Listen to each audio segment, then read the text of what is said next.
4월의 첫 주 주일 함께 예배드릴 수 있다는 것이 큰 은혜요 하나님의 사랑입니다. 이 시간 함께 하신 모든 분께 은혜의 풍성이 내리기를 간절히 구합니다.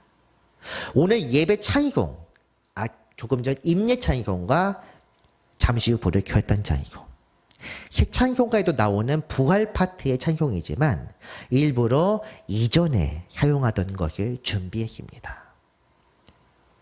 성도님들은 잘 아시겠지만 제가 웬만하면 새 찬송가를 존중하고 이대로 사용합니다.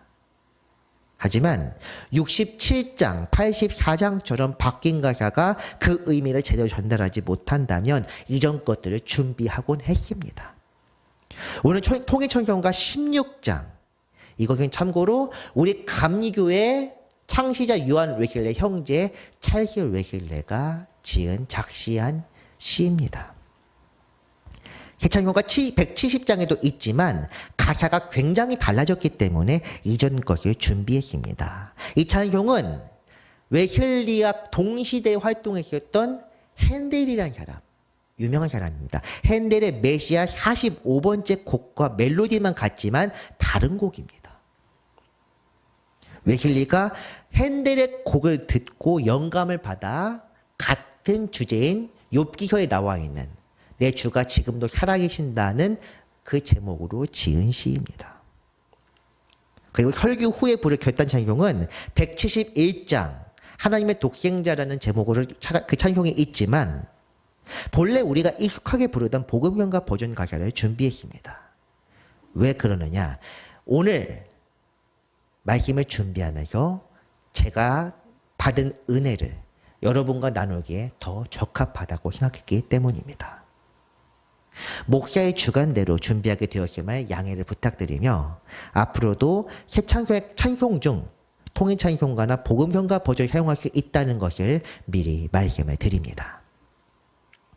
오늘 말씀, 지난 시간에 이어 부활에 관한 말씀으로 준비했습니다. 예수님의 부활을 맞이한 제자들의 이야기, 부활을 믿지 않던 이들이 부활의 소식을 들었을 때 어떻게 반응했는지, 이것이 지난 시간 우리가 마태복음 말씀을 통해 읽은 내용이었습니다. 오늘은 제자들에게 나타나신 주님을 통해 부활이라는 신비를 깨닫게 되는 과정을 같이 나눠보겠습니다. 오늘 말씀을 통해 부활과 구원에 관한 하나님의 비밀을 깨닫는 귀한 시간 되기를 바랍니다. 오늘 말씀 요한복음 20장입니다. 제가 여러 번 말씀드렸지만 요한복음은 공관복음 마태, 마가, 누가와는 굉장히 그 내용이 다릅니다.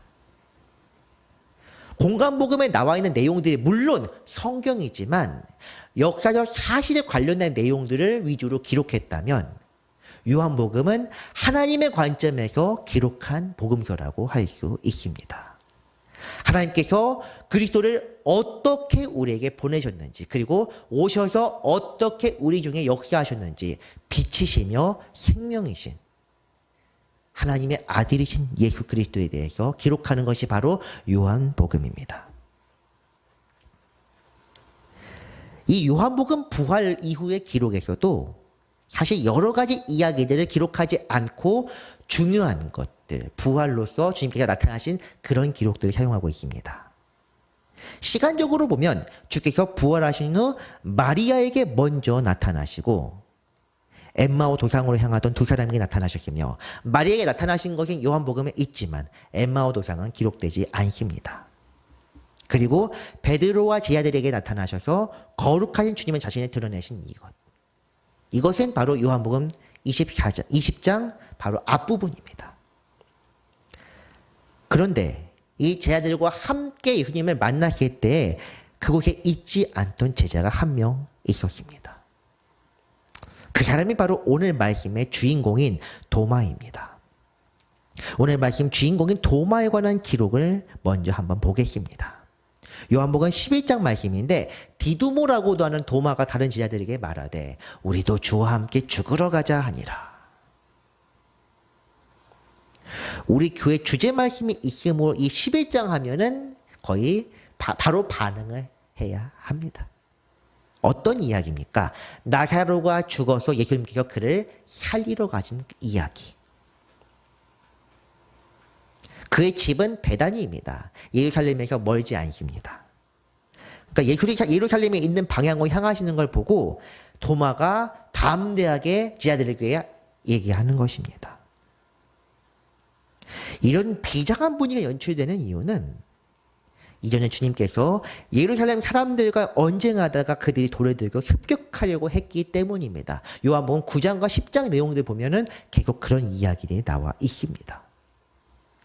다시 주님이 예루살렘을 향하는 이유가 혹시 이 사람들과 목숨을 걸고 싸우기 위하고자 하심이 아닌가 하는 가벼운 오해 때문입니다. 물론 그렇다고 도마가 판단력이 부족하고 앞뒤 가리지 않고 달려드는 그런 성격인 것은 아닙니다. 최후의 만찬 자리에서 그가 예수님께 물었던 질문을 한번 또 보겠습니다. 도마가 이르되 주여 주께서 어디로 가시는지 우리가 알지 못하거늘 그 길을 어찌 알겠사옵나이까. 주님께서는 이미 아버지의 뜻에 순종하기 위해 십자가를 지고 가야 한다는 것을 알고 계셨고 그것을 제자들에게 여러 번 말씀하셨습니다. 그리고 제자들이 그 길을 이해하지 못할 것과 자신을 버리고 다 달아날 것도 이미 알고 계셨습니다. 그래서 주님께서는 13장에서 이 14장 앞부분에서 이렇게 말씀하십니다. 유대인들에게 말했던 것처럼 너희도 지금은 나 있는 곳에 따라오지 못할 것이다. 베드로가 말합니다. 주님 왜 못 따릅니까? 전 따르겠습니다. 그 다음 말은 너무 유명해서 제가 굳이 설명하지 않아도 됩니다. 3번 나를 부인하리라. 그 말의 연장선상에 나오는 질문입니다. 14장 1절과 2절, 3절 내용을 보면은 너희를 위하여 거처를 예비하러 가는 것이다 이렇게 말씀하심으로 도마가 묻습니다. 주님, 그 거처가 무엇이고 그 가는 길이 무엇인지 주님이 가시는 곳을 모르는데 우리가 어찌 그 길을 알겠습니까? 지극히 합당한 질문입니다. 주님이 가시는 곳을 알지 못하는데 주님이 가시는 곳 향하는 길을 어떻게 알고 따라가겠느냐? 목적지를 알지 못하면 내비게이션을 켤 수도 없고 그 길을 찾지 못한다는 이야기입니다. 그러나 주님께서는 이 질문에 말씀하십니다. 내가 곧 길이요 진리요 생명이다. 나를 따라오면은 아버지 있는 곳으로 나올 수 있을 것이다. 이때 당시 주님의 길이요 진리요 생명이라는 그 말씀의 의미를 도마를 포함한 제자들은 깨닫지 못했습니다. 주님을 믿는 것이 곧 주님을 계신 영원한 나라와 영생을 향하는 길, 주님을 따라오고 주님이 어디 계실까 더듬어 찾는 것이 아니라 주께서 성령을 통한 손매미로 우리를 이끌어 주신다는 것을 깨닫지 못했던 것입니다. 그래서 그 사람들은, 이 모든 사람들은 주님의 인도하심과 은혜를 깨닫지 못했기 때문에 십자가라는 고난 앞에서 다들 달아나십니다. 문제는 그 이후입니다. 주님께서는 부활하심으로써 주님 자신이 길이요 진리요 생명이라는 사실을 입증하셨습니다. 하지만 제자들은 그 말씀을 믿지 못했으므로 주님의 부활도 믿지 못했던 것입니다. 오늘 본문은 그런 제자들의 모습을, 지난 시간에 나와 있지만 그런 제자들의 모습을 가장 극적으로 보여주는 단면이라고 할 수 있습니다. 오늘 본문 25절 보겠습니다. 다른 제자들이 그에게 이르되 우리가 주를 보았노라 하니 도마가 이르되 내가 그의 손에 못자국을 보며 내 손가락을 그 못자국에 넣으며 내 손을 그 옆구리에 넣어보지 않고는 믿지 아니하겠노라 하니라. 아멘. 우리가 주를 보았노라, 부활하신 주님을 배웠다는 말입니다. 그러나 이 말 속에는 주님께서 부활하셨다가 아니라 우리가 주를 보았다. 다시 말해 직접 보게 되어 믿게 되었다는 그들의 마음이 반영되어 있는 말입니다. 도마는 못 봤고 제자들은 봤습니다. 믿음의 경중이 있는 것이 아니라 그들 모두가 믿지 않았는데 먼저 체험한 사람과 아직 체험하지 못한 사람이 나뉠 뿐입니다. 그래서 다른 복음서에서는 제자들 모두가 주님을 믿지 않고 의심하며 두려워 떨었다 이렇게 기록합니다. 그때 도마가 손에 이 못자국에 내가 손을 넣어보지 않고서 믿지 않겠다. 옆구리에 넣어보지 않으면 믿지 않겠다. 무슨 마음으로 이런 말을 했겠습니까? 정말 믿을 수 없어서 다른 제자들이 헛개비를 보는 것으로 생각했는지 아니면 자기가 없을 때 나타난 주님에 대한 애석함인지 섭섭함인지. 제가 이렇게 말씀드린 이유는 도마의 마음을 한번 생각해 보라는 것입니다. 우리는 지금껏 찬송가에 나와 있는 의심하는 도마에게 확신 주신다. 제가 물론 이 찬송가 참 좋아하긴 하지만 정말 도마가 의심이 많았던 사람인가? 다시 한번 생각해 보게 됩니다. 예를 들면 만약 집회나 기도회에 갔습니다. 우리 성도들 몇 명 안 되지만 같이 갔습니다. 여기저기서 방언을 하고 예언을 하고 하나님을 찬양하는데 자기 혼자만 아무것도 없습니다. 기분이 어떠하겠습니까? 저라면 이거 뭔가 나 없는 거 보니까 이거 집회 잘못된 거네 이렇게 생각하기보다는 혹은 저 사람들 날 속이고 지금 단체로 뭐 트루먼 쇼를 하고 있다 이렇게 생각하기보다는 하나님에 대한 섭섭함이 먼저 생길 것 같습니다. 마리아와 다른 제자들 도마를 제외한 모든 이가 주님을 뵙고 이야기를 나누었다고 합니다. 이미 이 사람들과 자기는 다른 지금 그룹입니다. 이 사람들께 모여서 주님이 어땠더라. 주님은 목소리 여전히 똑같았어. 더 근데 거룩해진 것 같아. 이렇게 이해는 도마는 끼지 못합니다. 그런 상황이라면 주님께서 부활하신 게 맞나? 이런 생각이 드는 것도 당연하지만 믿지 못한다기보다는 도마의 심경의 변화가 생겼다는 것을 보여주는 대목이라 할 수 있습니다. 그래서 주께서 다시 한번 제자들에게 모습을 드러내십니다. 이 도마와 제자들이 했던 이야기를 상기시키며 도마에게 말씀하신 내용이 바로 다음 부분입니다. 도마도 함께 있고 문들이 닫혔는데 갑자기 오셔서 가운데 서서 문을 열고 들어오신 게 아닙니다. 갑자기 서서 이르시되 평강이 있을지어다 하시고 도마에게 이르시되 내 손가락을 이미 내밀어 내 손을 보고 내 손을 내밀 옆구리에 넣어보라. 믿음 없는 자가 되지 말고 믿는 자가 되라. 너는 왜 안 믿었냐? 이거 아닙니다.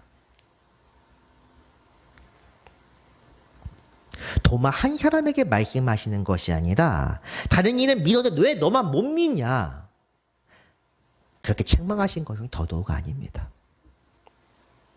이 말씀은 제자들에게 그리고 오늘 우리에게 하시는 말씀입니다. 보지 못하면서 믿어야 하는 불쌍한 우리들에게 지금 하시는 말씀입니다. 도마는 그래도 보여주셨는데 우리는 평생 가서 볼 수 있을지 없을지 모릅니다. 적어도 본다고 하더라도 성령의 역사하심을 보는 것이 그 부활하신 주님, 이 땅에 오셨던 주님을 볼 수는 없습니다. 그런데 말씀하십니다. 지금도 살아계신다. 우리 중에서 성령으로 역사하시는 우리와 함께 하시는 하나님의 거룩하심을 깨닫고 믿으라는 것. 내 주는 살아계시고 지금도 날 위해 하나님께 기도하고 계신다.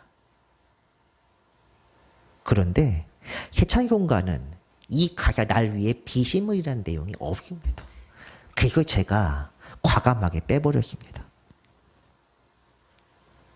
어쨌든 도마가 섭섭한 마음이 생겼을지에 대해 조금 전 말씀을 나누긴 했지만 사실 섭섭한 걸로 따지면 예수님만한 분이 있을까도 생각해 봅니다.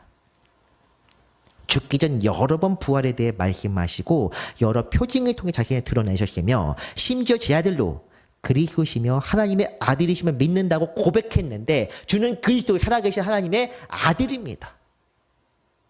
워낙 유명한 고백입니다. 그렇게 말했고 요한복음에서 너희가 믿느냐? 다들 믿습니다. 합창했습니다. 그런데 이것은 인간적인 생각입니다. 제가 예수님이라면 그렇다는 이야기입니다. 각 사람의 마음을 아시는 하나님으로서 주님은 그들의 믿음이 불확실하다는 것을 이미 아셨습니다. 제가 오늘 말씀을 준비하지는 못했는데 누가복음 내용을 보면 이런 내용이 있습니다. 부활하신 주님께 말씀하십니다. 선지자들과 율법에 기록된 것들이 바로 이런 것이다. 이 부활에 대해서 기록하는 것이다. 주님께서 이 땅에서 살면서 사람들의 어려움을 해결해 주시고 문제들을 해결해 주시는 해결사로서의 주님이 아니라 고난당하시고 죽으시고 부활하셔서 모든 인류의 구원자가 되시는 것. 그것이 바로 부활신앙의 핵심입니다. 이것이 바로 도마에게, 제자들에게 다시 나타나셔서 부활하신 주님 자신을 드러낸 사건이자 주님께서 제자들에게 친히 드러내신 이유입니다. 그래서 이 부활 이후의 사건들은 사실 우리들에게 소망을 주는 중요한 이야기입니다. 이미 본 사람이 아니라 보지 못하고 믿어야 하는 사람들에게 주시는 말씀입니다. 심판날짜에 길이 참으시는 하나님께서 오늘 우리의 연약한 믿음을 꾸짖지 아니하시고 그 믿음을 더하시기 위해 많은 것으로 우리에게 채우시기 때문입니다. 무엇이냐? 가장 좋은 것, 곧 성령으로 채우시는 것입니다. 성령께서 우리에게 역사하시지 않으면 우리는 결코 하나님을 향한 믿음에 도달할 수 없습니다. 우리의 사고 내에서, 이 사고체계 내에서 믿음이란 언제나 우리의 경험과 지각에 의지합니다. 지각이라 하면 우리가 보고, 듣고, 냄새 맡고, 만지고 하는 것. 감각이라고 부릅니다. 도마가 강하게 표현하긴 했지만 우리 역시 부활하신 주님을 직접 배웠고 그 손과 옆구리에 손가락을 넣어보지 않으면, 하다못해 손을 잡아보지 않으면 쉽게 주님을 믿을 수 없습니다. 이것은 인간적인 관점에서 믿음인데 이 불가능한 것을 가능하게 하시는 분이 바로 성령입니다. 믿음이라는 것에 대해 조금 생각해 봅시다. 누군가가 우리에게 어떤 것을 권합니다. 식품이라면 먹어보니 정말 좋더라. 직접 광고는 하지 않겠지만 제가 금요 연회 때 지방 목사님들 같이 식사를 했는데 삼계탕이 진짜로 맛있었습니다. 차가 있으면 가서 먹고 싶을 정도로 좀 비싸긴 합니다.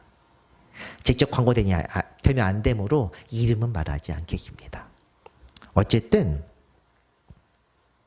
실제로 써보거나 먹어보거나 만져보거나 하지 않으면 그 말을 믿기 어렵습니다. 제가 아무리 맛있다고 하더라도, 물론 저를 잘 아시는 분은 이 목사의 입맛이 얼마나 까다로운지 아시기 때문에 한번 가볼까 하겠지만 저를 모르는 분들은 그래? 삼계탕이 거기서 거기지 하지 않겠습니까? 저도 실제로도 유튜브나 다른 이들의 권유를 통해 새로운 것들을 알게 되고 또 한번 써볼까 하지만 실제로 써보지 않으면 얼마나 좋은지 알지 못합니다. 이처럼 경험을 통해 지식을 확인해내는 과정을 학문적으로는 검증이라고 부르는데 우리 믿음이란 이 검증을 거치지 않으면 확고해지지 않습니다. 제자들이 예수님의 부활을 믿지 않은 이유는 죽은 사람이 다시 살지 못한다는 사회적인 상식에 더해서 부활하신 주님을 뵙지 못한 검증되지 않은 과정 때문입니다. 곧 이들의 믿음이란 좋은 물건이나 좋은 음식을 먹는 것과 다를 바 없는 지극히 평범한 믿음이라는 것을 말씀드리는 것입니다. 그리고 분명히 말씀드리는데 이런 믿음은 우리를 구원에 이르게 하지 못합니다.